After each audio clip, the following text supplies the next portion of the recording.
ढोल गवार शूद्र और पशु नारी ये सब सम्मानित दृष्टि से देखे जाते हैं और इनको केवल दूर से ताड़ना यानी देखने योग्य है, इनको आप टच भी नहीं कर सकते। जहाँ अच्छाई होती है लोग कुछ न कुछ वहाँ बुराई भी पैदा करते हैं।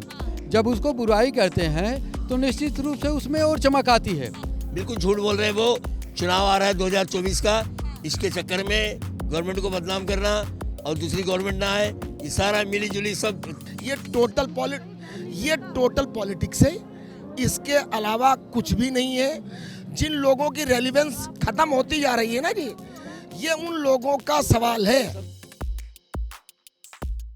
नमस्कार, स्वागत है आप सभी का द न्यूज़ 15 में और मैं हूं आप सभी के साथ अंजलि राठौर। रामचरितमानस पर लगातार राजनीति गरमाई हुई है। रामचरितमानस को लेकर लगातार धर्म की राजनीति भी की जा रही है। तो ऐसे में कौन रामचरितमानस के इस मुद्दे से समर्थित है और कौन इसके विरोध में खड़ा हुआ है, इसी को जानने के लिए आज पहुंची हूं दिल्ली के चांदनी चौक बाजार में हम खड़े हुए हैं इस वक्त श्री गौरी शंकर मंदिर के पास।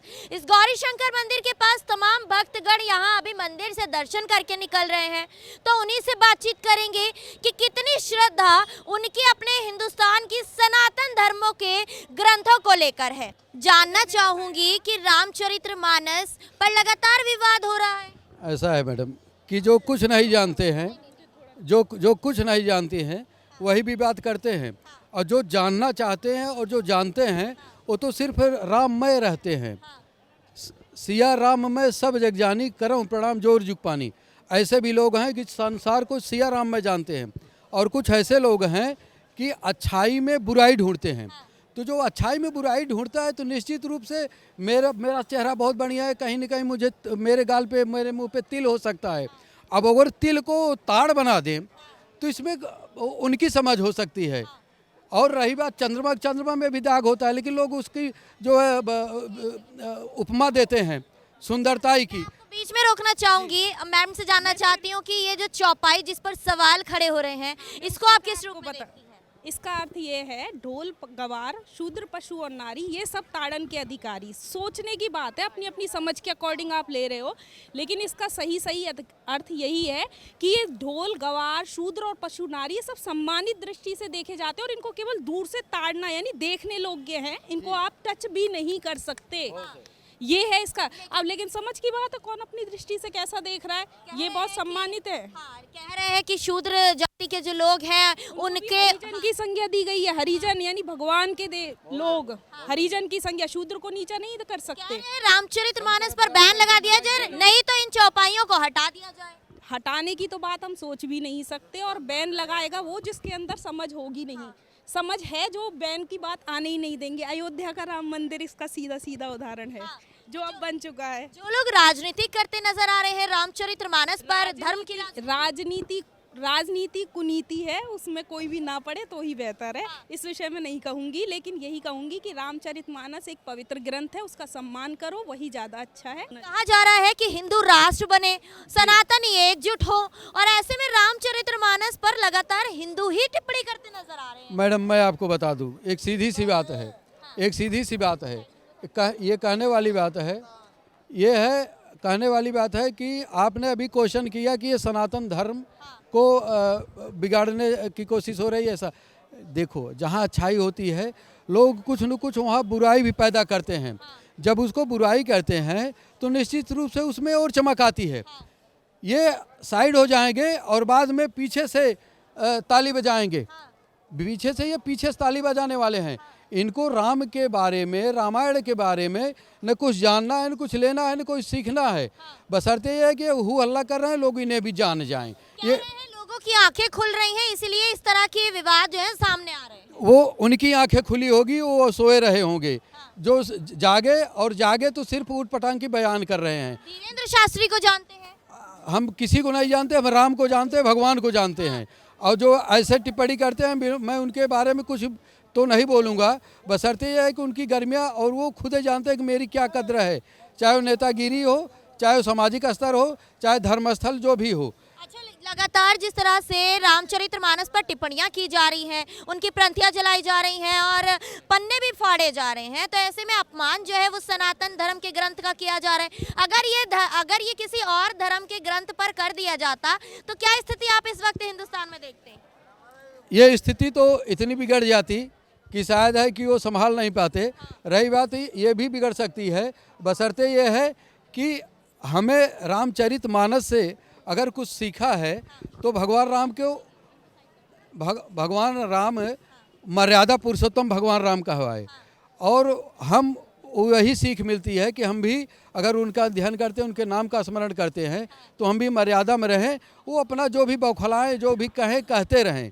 बाकी दुनिया ये संसार है, बिना राम के नाम लिए कोई तरने वाला नहीं है। रामचरितमानस पर लगातार टिप्पणी की जा रही है, तो क्या लग रहा है कि रामचरितमानस की जो चौपाइयां हैं उनको सच में बैन कर देना चाहिए?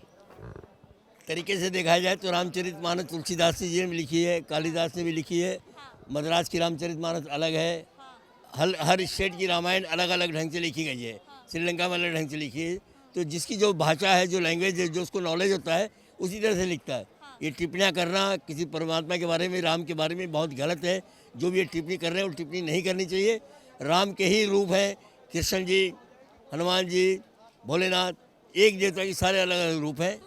जिन्होंने ये टिप्पणी करी है उनके समर्थन में तमाम लोग आए हैं, उन्होंने मार्च निकाले हैं, उन्होंने प्रांतियां जलाई हैं रामचरितमानस की। जिसने रामचरितमानस की प्रतियां जलाई है उनको तो कायदे से देखा जाए तो इसको हिंदुस्तान से बाहर भेज देना चाहिए। वो हिंदुस्तान का रहने वाला नहीं है, ना उसे राम के बारे में। ये राम की जन्मभूमि है। कह रहे हैं लोगों की आंखें खुल गई हैं, इसीलिए हम सच सामने लेकर आ रहे हैं। बिल्कुल झूठ बोल रहे हैं वो। चुनाव आ रहा है 2024 का, इसके चक्कर में गवर्नमेंट को बदनाम करना और दूसरी गवर्नमेंट ना आए, ये सारा मिली जुली सब तिकड़मबाजी है। ये मतलब कुछ न कुछ करना ताकि पब्लिक में एक डर पैदा हो, लड़ाई झगड़ा हो। और इस तरह से जिस तरह से रामचरितमानस में शूद्र जाति और तमाम ऐसी नीची जातियों के बारे में लिखा गया है, उनको अपमान किया गया है, ऐसे ही आरएसएस और भाजपा भी करती नजर आ रही है। ये भी नहीं सोचती है दूसरी जातियों के बारे में। आरएसएस और भाजपा को देश के प्रधानमंत्री को सोचना चाहिए। यादव भगवान श्री कृष्ण के वंशज है, बिहारी सब जिसको बोलते हैं वो भी भगवान श्री कृष्ण के वंशज है। दोनों ही तो टिप्पणियां करते नजर आ रहे हैं। दोनों टिप्पणियां नहीं करते, उकसाने वाले बहुत है ना दूसरे लोग। वो पीछे से पैसा दे दिया, बीच में 10-15 हराम बदमाश लोग पहुंच गए। कि पैसे के लिए और राजनीति के लिए आप किसी धर्म के प्रति इस तरह से टिप्पणी कर सकते हो? इस तरह की टिप्पणी नहीं करनी चाहिए, लेकिन लोग कर रहे हैं। उसका कोई इलाज नहीं है, कोई भी इसका इलाज नहीं है। इसका इलाज देश के प्रधानमंत्री को खुश होना चाहिए। जो टिप्पणियां कर रहे हैं उसको उठा के अंदर डाल देना चाहिए। क्या लग रहा है कि जो रामचरितमानस पे जिस तरह से टिप्पणी के बाद अभी हिंदुस्तान की जो स्थिति है वो अगर किसी और धर्म के ग्रंथ पर की जाती तो क्या लग रहा है कि इस हिंदुस्तान में अभी इतनी अशांति फैली होती? अशांति नहीं फैली है, झूठ मूठ का ड्रामा है। जुलूस निकालना, पब्लिक को लेके प्रदर्शन करना ताकि दूसरे लोगों में दहशत पैदा हो। तरीके से देखा है तो हर आदमी, पहली बात तो हिंदू नाम का शब्द है ही नहीं, चारों वेद में हिंदू नाम का वर्ड है ही नहीं। सनातन धर्म है, आर्य पुत्र है। लोगों ने धंधा बना रखा है, नेताओं ने। क्या राम के बारे में आप बताएंगे हमें? क्या राम हमें नहीं मालूम? जिस घर में जो बच्चा पैदा होता है वो उसी धर्म के अनुसार चलता है। मुसलमान के घर में पैदा होगा अपने अल्लाह बोलेगा, हिंदू के घर में पैदा होगा भगवान बोलेगा, पंजाबी के घर में पैदा होगा साडा परमात्मा कहेगा, अंग्रेज के घर में पैदा होगा ही इज़ माई गॉड।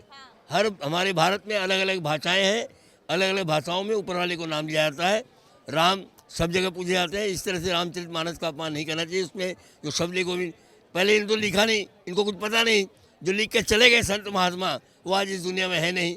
उनका अपमान करना बहुत गलत है, बहुत गलत है। कह रहे हैं तुलसीदास जी ने गलत चौपाइयां लिख दी हैं रामचरितमानस में। तुलसीदास जी ने अपना परिवार छोड़ दिया अपनी धर्मपत्नी के कहने से, संत बन गए। तुलसीदास जी ने रामायण लिखी, तुम तुलसीदास बन के दिखाओ ना। तुम तुलसीदास बन ही नहीं सकते, महर्षि वाल्मीकि बन ही नहीं सकते। महर्षि वाल्मीकि ने भी रामायण लिखी है, तुलसीदास ने भी लिखी है। सबके लिखने का अलग अलग है, जो जिसकी जितनी मेमोरी दौड़ती है उसी अनुसार वो काम करता है।